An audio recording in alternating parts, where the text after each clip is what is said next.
ഒരു മസാല ദോശ കഴിച്ചാലോ? ഞങ്ങളിന്നേ പുറത്ത് പോയിട്ടുണ്ടായിരുന്നു, ഡോക്ടറെ കാണാൻ പോകാനുണ്ടായിരുന്നു. അപ്പോൾ വൈകുന്നേരം അപ്പോയിൻമെൻ്റ് ആയതുകൊണ്ട് തിരക്ക് പിടിച്ചായിരുന്നു വീട്ടിൽ നിന്ന് ഇറങ്ങിയപ്പോൾ ഫുഡൊന്നും ശരിക്കും കഴിക്കാൻ പറ്റിയില്ല. ഡോക്ടറെ കണ്ട് ഇറങ്ങിയപ്പോൾ നല്ല വിശപ്പ്.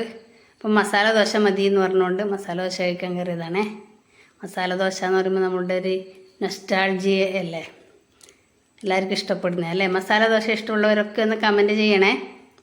വല്ലപ്പോഴൊക്കെ അല്ലേ ഒന്ന് പുറത്തിറങ്ങുന്നുള്ളൂ, അപ്പോഴൊക്കെ അല്ലേ ഇതൊക്കെ എൻജോയ് ചെയ്യാനും ഒക്കെ പറ്റുള്ളൂ.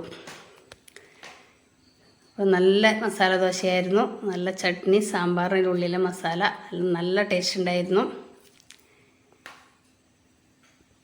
ഇതുപോലെ പുറത്തൊക്കെ പോകുമ്പോൾ ഒരു ചായയോ മസാല ദോശയൊക്കെ കഴിക്കുന്നവരുണ്ടെങ്കിൽ ഒന്ന് പറയണേ, കഴിക്കാൻ ഇഷ്ടമുള്ളവരുണ്ടെങ്കിൽ പറയണേ. അപ്പോൾ എനിക്കിതൊക്കെ ഇഷ്ടമാണ്. അപ്പോൾ വീഡിയോ കാണുമ്പോഴൊന്ന് ലൈക്ക് ചെയ്യാനും കമൻറ്റ് ചെയ്യാനും ഫോളോ ചെയ്യാനും ഒന്നും മറന്നു പോകല്ലേ. Thank you.